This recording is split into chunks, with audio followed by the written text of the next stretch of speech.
ઉપલેટા તાલુકામાં જીમખાનામાં ગળથુથી ફાઉન્ડેશન ઉપલેટા અને ઉપલેટા સિટીઝન જીમખાનાના સંયુક્ત ઉપક્રમે દ્વિતીય ફળવારોપા અને ફૂલછોડ વિતરણ કાર્યક્રમનું આયોજન કરવામાં આવ્યું। સિટીઝન જીમખાના તરફથી 50% ડિસ્કાઉન્ટ સાથે આ કાર્યક્રમને સફળ બનાવ્યો। પર્યાવરણની રક્ષાની જનજાગૃતિ અભિયાન અને પૃથ્વીને સુંદર સમૃદ્ધ બનાવવાનો પ્રયાસ કર્યો।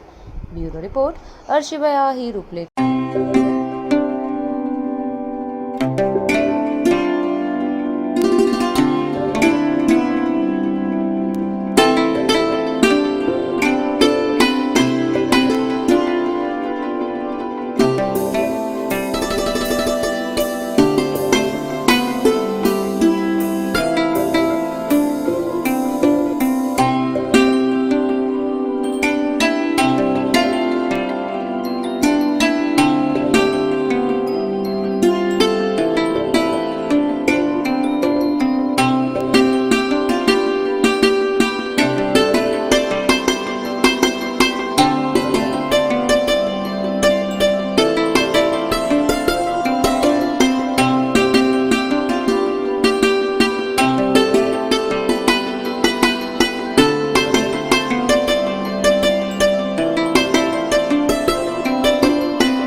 સિટીઝન જીમખાના તેમજ ગળથુથી ફાઉન્ડેશન દ્વારા રાહત દરે ફૂલછોડ તથા ફળા રોપાનું જે 50% સબસિડીથી વિતરણ કરવાનું આયોજન કરવામાં આવ્યું હતું, તેના ભાગરૂપે આજે દ્વિતીય કેમ્પ છે।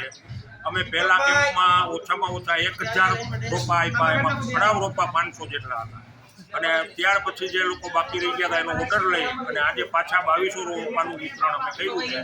ટોટલ સિટીઝન જીમખાના દ્વારા 1 લાખ ઉપરની સબસિડી આપી અને નાના ખેડૂતો અને નાના માણસો કે જેને એક બે ફળાવ રોપા વાવવા હોય તેને ઇઝીલી મળી શકે તેના માટેનો અમારો આ પ્રયત્ન છે અને પર્યાવરણની જાગૃતિ માટે અમે આ પ્રવૃત્તિ કરી રહ્યા છીએ।